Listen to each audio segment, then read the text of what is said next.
السلام علیکم ورحمۃ اللہ تعالی وبرکاتہ۔ کیسے ہیں ناظرین؟ آپ تمام بھائی خیر عافیت سے ہوں گے اور دعا کرتے ہیں کہ اللہ پاک آپ سب کو سلامت رکھے، خوش رکھے، شاد و آباد رکھے۔ مفتی سلمان اظہری صاحب کا بہت ہی پیارا بیان، دل میں اتر جانے والا، رمضان المبارک کے تعلق سے ہم بیان آپ کی خدمت میں پیش کریں گے۔ آپ سے گزارش ہے کہ اگر پہلی بار چینل پر تشریف لے کر کے آئے ہیں تو چینل کو سبسکرائب کریں اور ویڈیو کو لائک اور اینڈ شیئر کیجیے گا، اور دوستو اس بیان کو دل کی گہرائیوں سے سنیے گا اور اپنے دوستوں میں جو ہے اس ویڈیو کو زیادہ سے زیادہ شیئر کیجیے، اور آخر میں ضرور بتلائیے مفتی سلمان اظہری صاحب کی ویڈیو آپ کو کیسے لگی، اور ہم ریئیکشن دے کر کے آپ تک اس ویڈیو کو پہنچا رہے ہیں۔ چلیے بیان شروع کرتے ہیں۔ رمضان کے آتے ہی ہر مومن کا ایک ریہرسل شروع ہوتا ہے۔ جی بے شک، تربیت کا خاص وقت ہے رمضان، کیونکہ قرآن میں رب تعالیٰ نے فرمایا یا ایھا الذین آمنوا کتب علیکم الصیام جی ماشاء اللہ، کتب علی الذین من قبلکم لعلکم تتقون، اے ایمان والو تم پر روزے فرض کیے گئے جیسے کہ پہلے والوں پر بھی فرض کیے گئے تھے۔ وجہ کیا ہے؟ لعلکم تتقون، تاکہ تم پرہیزگاری حاصل ہو، تاکہ تم تقوی والے ہو جاؤ۔ تقوی اور پرہیزگاری یہ اتنی ضروری ہے تمہارے لیے، جی بے شک، جس کے لیے ایک مہینہ پوری تمہاری تربیت کرائی جا رہی ہے۔ یہ تقوی کیا چیز ہے؟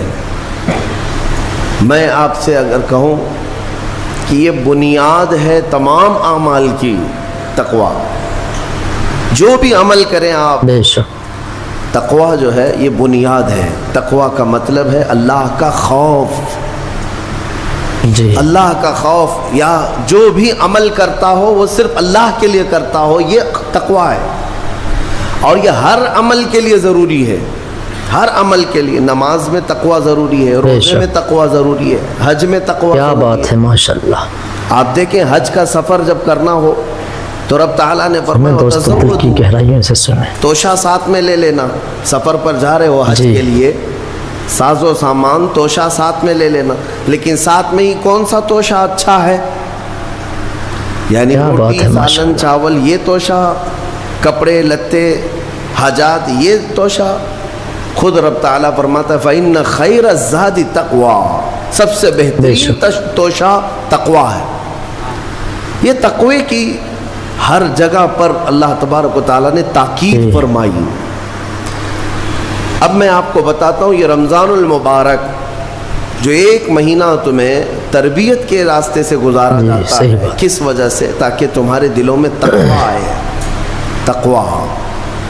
اور تقوی کی سب سے پہلی جو تربیت ہوتی ہے، صوفیہ اکرام کے پاس جب کبھی کوئی طالب جاتا تھا مرید ہونے کے لیے یا خلافت لینے کے لیے، پہلے کا دور ایسا تھا کہ اولیاء اکرام سب سے پہلے اسے اپنی خانقاہ میں رکھ کر کے بھوکا اور پیاسا رکھتے تھے، کہ بھوک کو برداشت کرنا اور پیاس کو برداشت کرنا اگر تیری عادت بن گئی تو تقوی یوں ہی آ جائے گا۔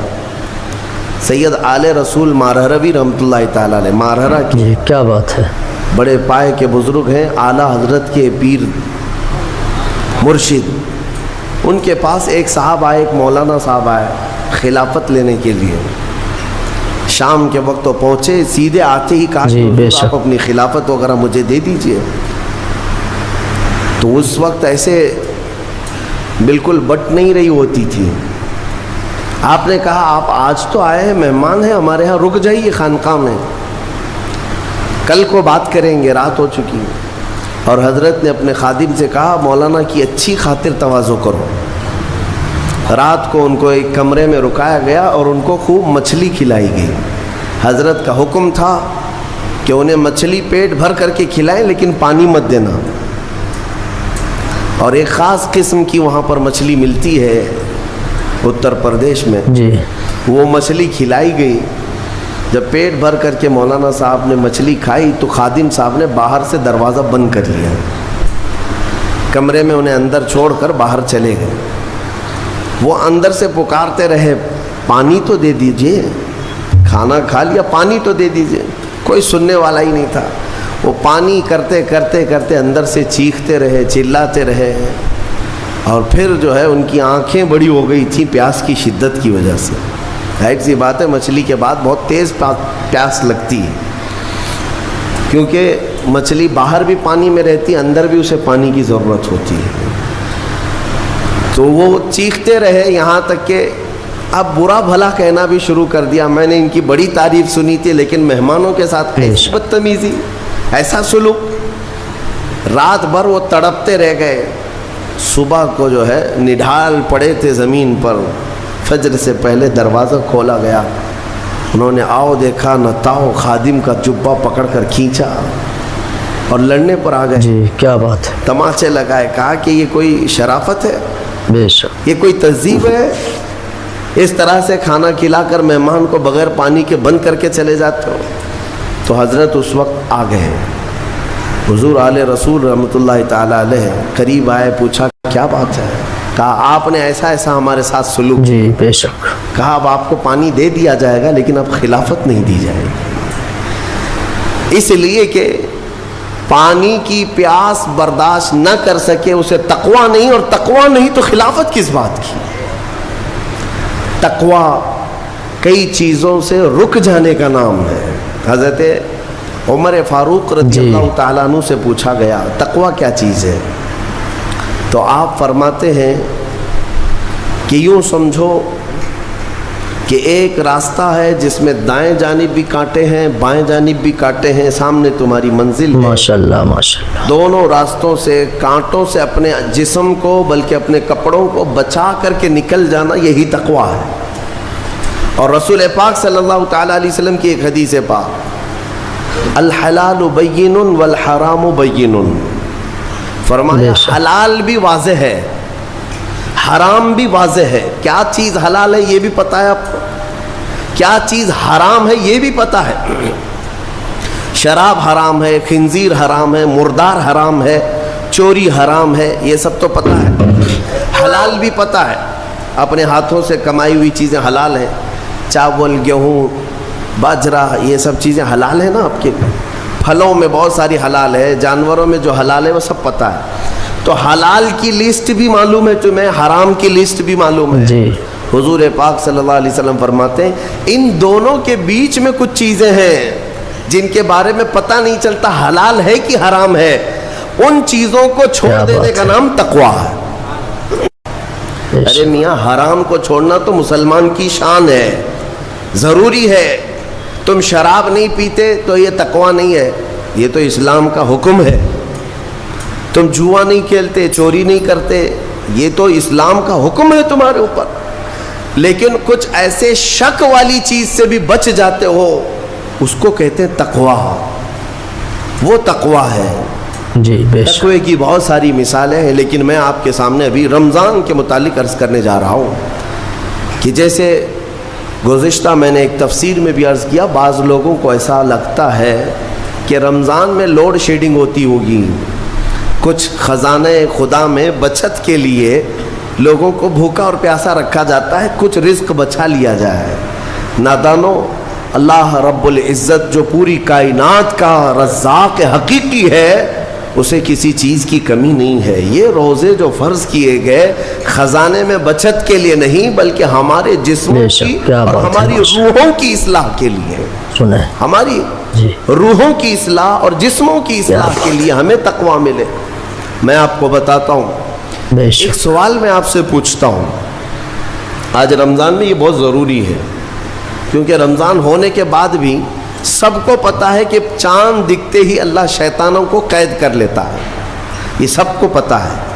حدیث پاک میں بھی سرکش جنات اور شیطان دونوں قید ہو جاتے ہیں، ان کو قید کر دیا جاتا ہے، جب تک چاند نہیں دکھے گا یہ نہیں آئیں گے۔ لیکن جو 11 مہینے ہم بلیم ڈالتے تھے شیطان پر کہ ہم سے برائیاں ہو گئی، گناہ ہو گئی، کیوں؟ ارے شیطان ایسا کرا دیا، شیطان ویسا کرا دیا۔ اب رمضان میں کون کرا رہا ہے؟ شیطان تو ہے نہیں، پھر فجر میں سوتا کیوں ہے؟ بغیر نماز پڑھے ٹانگ پھیلائے ویسی نماز قضا کر رہے ہیں۔ کون سا شیطان تمہیں سلایا؟ کیا بات ہے، ابھی تو شیطان ہے نہیں۔ ابھی بھی بہت سارے لوگ چوری کا کھانا نہیں چھوڑتے، بہت سارے لوگ جھوٹ، دغا، غیبت یہ رمضان میں بھی نہیں چھوڑتے ہیں. تو یہ ان کو کون سا شیطان کروا رہا ہے؟ کون سا شیطان یہ برائیاں کرواتا ہے؟ اس کے جواب کے لیے ایک چیز سمجھنا ضروری ہے. یہ بات تو مشہور ہے کہ ساری برائیاں شیطان کرواتا ہے، ابلیس کرواتا ہے نا. لیکن آپ کو وہ واقعہ معلوم ہے جب آدم علیہ السلام کو اللہ تعالیٰ نے پیدا کیا اور سارے فرشتوں سے کہا کہ سجدہ کرو، کل ہی کی تفسیر میں نے عرض کیا، اس میں ابلیس بھی تھا. ابلیس بھی اس وقت بہکا ہوا نہیں تھا، گمراہ نہیں تھا، وہ اچھا تھا. ابلیس تو بہت عبادت کرنے والا تھا اللہ تعالیٰ کی. تو اس نے اللہ کے حکم کو ٹال کر آدم کو سجدہ نہیں کیا. سنیں دوستو، دل کی گہرائیوں سے سنیں اس بیان کو، ماشاءاللہ نافرمانی بہت ہی سکون ملے گا دوستو. تو اب میں یہ سوال کرتا ہوں کہ ہر ایک کو گمراہ کرنے والا شیطان ہے، تو شیطان کو کس نے گمراہ کیا تھا؟ اس کو کس نے روکا سجدہ مت کرنا آدم کو؟ کوئی ہے بہکانے والا؟ ارے وہ تو پہلا ابلیس ہے، اس سے پہلے تو کوئی ابلیس تھا ہی نہیں، اس سے پہلے تو کوئی شیطان تھا ہی نہیں. شیطان کو کس نے روکا کہ تو بڑا ہے، تو بلند ذات والا ہے، آدم مٹی سے بنا ہے؟ یہ خیال کس نے ڈالا؟ جی ماشاءاللہ. کون سا شیطان تھا اس سے پہلے؟ یہی بات سمجھنے کی ہے. محدثین نے مفسرین نے فرمایا ابلیس کو جس چیز نے سجدہ کرنے سے روکا وہ نفس امارہ ہے، وہ نفس ہے جو آج بھی تمہارے ساتھ ہے. ہاں شیطان تو قید ہو جاتا ہے رمضان کے شروع ہوتے ہی، لیکن نفس تو ساتھ میں رہتا ہے. اب پتہ چلا کہ رمضان میں جو کچھ بھی غلطیاں یا کوتاہیاں یا گناہ